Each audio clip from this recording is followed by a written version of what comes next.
مسلمان و عیسائی آپس میں الجھ رہے ہیں. غوث الثقلین کا گزر ہوا, ان کی گفتگو سن کر آپ رک گئے. آپ نے مسلمان سے فرمایا کس بات میں جھگڑ رہے ہو؟ کہنے لگا حضور یہ عیسائی ہے, میں مسلمان ہوں. میں کہتا ہوں کہ میرا نبی افضل و اعلیٰ ہے. یہ عیسائی ہے, یہ کہتا ہے کہ حضرت عیسیٰ افضل و اعلیٰ ہے. وہ عیسائی بیان کر رہا تھا کہ جناب عیسیٰ مردوں کو زندہ کرتے تھے. آپ کے پیغمبر صلی اللہ علیہ وسلم نے کبھی مردے کو زندہ کیا؟ فرمانے لگے کیا کہا تم نے؟ میرے مصطفیٰ نے مردہ زندہ کیا تو بتاؤں. فرمایا تو نبی پاک کی چھوڑ, میں غلاموں کا غلام ہوں, میں غلاموں کا غلام ہوں. مجھے بتا کون سا مردہ زندہ کرنا. اگر میں مردے تجھے ابھی زندہ کر کے دے دوں تو پھر میرے نبی کا کلمہ پڑے گا. بندہ لے گیا پرانی قبر پہ, جی اس کو زندہ کرے. کہنے لگا جی اگر نہ ہوا تو غوث اعظم فرمانے لگے جو تو کہے گا وہ میں کروں گا. تو کہنے لگے اگر ہو گیا تو. فرمایا پتہ ہے یہ کون تھا؟ انہوں نے کہا جی یہ گانے بجانے والے تھا. نوٹ کرو بھئی, سارے پوچھو, تسلی کرو. ایسا ہی تھا جی, ایسا تھا. اور جی 100 سال پہلے تھا, کسی نے بتایا اتنا. غوث پاک نے اسے کہا اٹھ. اچانک اس کی قبر پھٹی اور وہ مردہ گانا گاتا ہوا باہر آ کر کھڑا ہو گیا. اور یہ دیکھتا ہوا وہ عیسائی کہنے لگا وہ جب محمد کے غلاموں کی یہ شان ہے, محمد عربی کی کیا شان ہے؟ کوشچن آیا علی بھائی, ایک طرف تو آپ لوگ عیسیٰ علیہ السلام کے حق میں مردے زندہ کرنے کے معجزے کو مانتے ہیں, اور دوسری طرف اگر کوئی شیخ عبدالقادر جیلانی رحمۃ اللہ کا مردہ زندہ کرنے والا واقعہ بیان کر دے تو اس کا مذاق بھی اڑاتے ہیں. آخر کیوں؟ اس لیے کہ حضرت عیسیٰ علیہ السلام کی سند تو قرآن میں نازل ہوئی ہے. شیخ عبدالقادر جیلانی رحمۃ اللہ علیہ کی سند کہیں نازل نہیں ہوئی ہے. اور یہ جو کہانیاں آپ کو کرواتے ہیں نا کہ اگلے انبیاء کو جتنے معجزات ملے تھے وہ ہمارے نبی علیہ السلام کو کمبائنڈ فارم میں مل گئے, یہ بھی کہانی ہے. میں آپ کو بتا دیتا ہوں کئی چیزیں جو نہیں ملی. صحیح بخاری اور مسلم میں حدیث ہے قیامت والے دن سب سے پہلے ابراہیم علیہ السلام کو لباس پہنایا جائے گا, سب لوگ ننگے اٹھائے جائیں گے. تو یہ فضیلت ابراہیم علیہ السلام کے پاس ہے. بخاری مسلم میں حدیث ہے قیامت والے دن میں سب سے پہلے قبر سے نکالا جاؤں گا, لیکن میں دیکھوں گا کہ موسیٰ علیہ السلام مجھ سے پہلے ہی اللہ کے عرش کا پایا تھامے ہوئے کھڑے ہوں گے. مجھے نہیں پتا قیامت کی بے ہوشی ان پہ طاری نہیں ہوئی ہے یا دنیا میں جو اللہ کی تجلی سے وہ بے ہوش ہوئے تھے اس کے بدلے اللہ نے وہ ان کی بے ہوشی ختم کر دی. یہ موسیٰ علیہ السلام کی فضیلت ہے. اس روئے عرض پہ ایک شخص ہے جس سے اللہ تعالیٰ نے کلام کیا ہے. کون؟ موسیٰ علیہ السلام. یہ فضیلت اور کسی کو حاصل نہیں ہے. ہمارے نبی علیہ السلام سے کیا ہے لیکن آسمانوں پہ. حضرت عیسیٰ علیہ السلام آج تک زندہ ہے, ہمارے نبی علیہ السلام فوت ہو چکے ہیں. تو حضرت عیسیٰ علیہ السلام کی یہ فضیلت ہے. اس سے بڑی چیز جس کا ان کے پاس کوئی حال ہی نہیں ہے, ہر چیز میں ادھر ادھر کریں گے. عیسیٰ علیہ السلام بغیر باپ کے پیدا ہوئے ہیں, ہمارے نبی علیہ السلام تو بغیر باپ کے پیدا نہیں ہوئے. یہ خام خام ہے. یہ تو سورۃ الانبیاء کا پہلا صفحہ پڑھیں, اس میں کافروں کا اعتراض تھا کہ اس نبی کو وہ معجزے کیوں نہیں دیے گئے جو اگلے نبیوں کو دیے گئے. سورہ نساء میں آتا ہے کہ کیوں نہیں کوئی آسمان سے بجلی آتی اور وہ قربانی کو کھا جاتی, جب تک یہ معجزہ نہیں دکھائیں گے ہم ایمان نہیں لائیں گے. تو اللہ نے کہا نہیں, اللہ کی مرضی ہے معجزات پہ. سورہ بنی اسرائیل میں 8 کے قریب معجزات وہ مانگتے تھے. اللہ نے فرمایا تم کہہ دو میں نبی ہوں, رسول ہوں. تو سر شیخ عبدالقادر جیلانی نے کہا نبی علیہ السلام کے بارے میں بھی کوئی صحیح سند سے ثابت نہیں کہ آپ نے کبھی مردہ زندہ کیا ہو.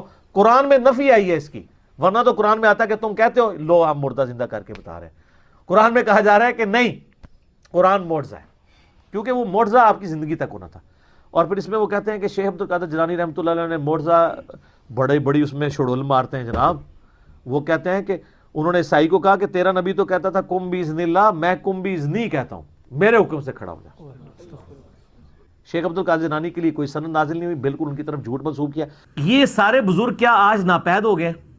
ہم صرف یہ پوچھتے ہیں کہ ان بزرگوں کے بارے میں آپ نے جھوٹ بزرگوں کا سر ہم کرٹیسائز نہیں کر رہے, ٹھیک ہے, ہمارا کوئی لینا دینا نہیں. ان کے نام پہ جو آپ کر رہے ہیں ہم اس کو کرٹیسائز کر رہے ہیں. تو میں اس پہ ایک چھوٹی سی انجینئرنگ کر دیتا ہوں.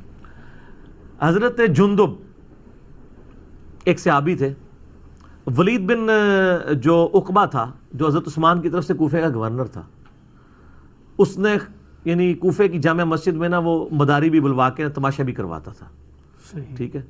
تو ایک دن اس نے ایک جادوگر بلوایا ہوا جو جس کا کلیم تھا کہ میں گدھے کے منہ کی طرف سے داخل ہو کے اس کے اخراج والی جگہ سے باہر نکل کے دکھاؤں گا, میں مردے کو بھی زندہ کر دوں گا. یہ واقعہ سلفیوں نے بھی صوفیوں نے بھی سب نے نقل کیا ہے. اس کے بعد اس کی انجینئرنگ نہیں کی, انجینئرنگ ہم کرنے لگے. تو وہ تماشا لگا کے بیٹھا ہوتا ہے، وہ جادوگر وہ پھر وہ کہتا ہے جی لاؤ جی، وہ کہتا ہے جی آپ کو بندہ لاؤ، میں اس کو قتل کر کے زندہ کروں گا. تو وہ 2 قیدی پیش کیے جاتے ہیں. تو وہاں پہ وہ صحابی انٹر ہوتے ہیں، وہ کہتے ہیں ولید تیرا ستیہ ناس ہو، یہ تو کیا کر رہا ہے؟ تیری عقل مانتی ہے کہ اس طرح یہ ہو سکتا ہے؟ وہ صرف ایک دجال والا معاملہ ہونا ہے، وہ بھی ایک دفعہ ہی ہونا ہے، وہ بھی اللہ تعالیٰ نے آزمائش، اس کے علاوہ تو کوئی چیز رپورٹ نہیں ہوئی ہے. تو وہ کہتے ہیں کہ نہیں یہ کر کے دکھائے گا. وہ کیا کرتے ہیں، وہ اس جادوگر کے ہاتھ سے تلوار پکڑ کے اس جادوگر کا سر کاٹ دیتے ہیں وہاں پہ. جادوگر کی سزا بھی یہی ہے، صحیح. وہ کافر بھی تھا اور جادوگر بھی تھا، اور کہا اب اس کو کیا اپنی اب خود زندہ ہو کے بتائے. ہائے ہائے ہائے پھکی دی تھی. بالکل صحیح. جڑا مردے نو زندہ کرتا ہے آپ زندہ ہو کے دسے. تو سر اگر یہ سارے بزرگ جو مردوں کو زندہ کرنے والے دعوے ہیں، آپ یہ بزرگ ہمارے سامنے لے آئیں، ہم ان کو شہادت کے رتبے تک پہنچائیں گے. پہلے اسٹامپ پیپر پہ ان سے لکھوائیں گے کہ ہم آپ کو شہادت شہید اس لیے کرنے لگے ہیں کہ آپ تو لوگوں کے مردے زندہ کر سکتے ہو، آپ خود بھی زندہ ہوگے اٹھ جاؤ گے، تو آپ ہمیں اجازت دیں تاکہ کل کو ہمیں جوڈیشری میں تاریخیں نہ بھگتنی پڑے. اس کے بعد ان کو شہادت کے رتبے پہنچاتے ہیں. سر یہ شہید ہونے سے پہلے ہی نا کتاب و سنت کا منہج اختیار کر لیجیے. کہیں گے نہیں انجینئر صاحب ہم بھی آپ کے ساتھ ہی ہیں. یہ کہانیاں تھی. یہ ہم انجینئرنگ اس لیے کرتے ہیں کہ آپ کے دماغ کھلیں کہ بخاری مسلم میں تو صحابہ کے ایسی واقعات نہیں ملتے. جو کرامات بھی ملتی ہیں، میں نے 4 لیکچر دیے ہیں، مسئلہ 131 A B C D، جس میں نے صحابہ کی کرامات، نبی علیہ السلام کے معجزات بتائے ہیں جو صحیح سند سے ثابت ہیں. وہ دعائیں ہیں جو اللہ تعالیٰ نے ان کے حق میں قبول کر لی ہیں. اس سے زیادہ کچھ نہیں کر کے کچھ نہیں دکھا سکتا. کر کے اگر کوئی دکھا سکتا ہے وہ صرف نبی ہوتا ہے، اور وہ بھی کرتا اس وقت ہے جب اللہ تعالیٰ اس کو اذن دیتا ہے. ورنہ میں آپ کو بتاتا ہوں، مجھے بتائیں حضرت موسیٰ علیہ السلام نے جب پہلی دفعہ عصا پھینکا، قرآن میں آتا ہے، تو کیا الفاظ ہیں؟ پیٹ پھیر کے بھاگے جب وہ اژدہا بن گیا. کیوں بھاگے؟ اگر انہوں نے خود بنایا تھا پھر تو انہیں بھاگنا چاہیے تھا، ان کو پتہ ہی نہیں تھا یہ ہو جائے گا. بالکل صحیح. حضرت موسیٰ علیہ السلام کا یہ پہلا ایکسپیرینس تھا.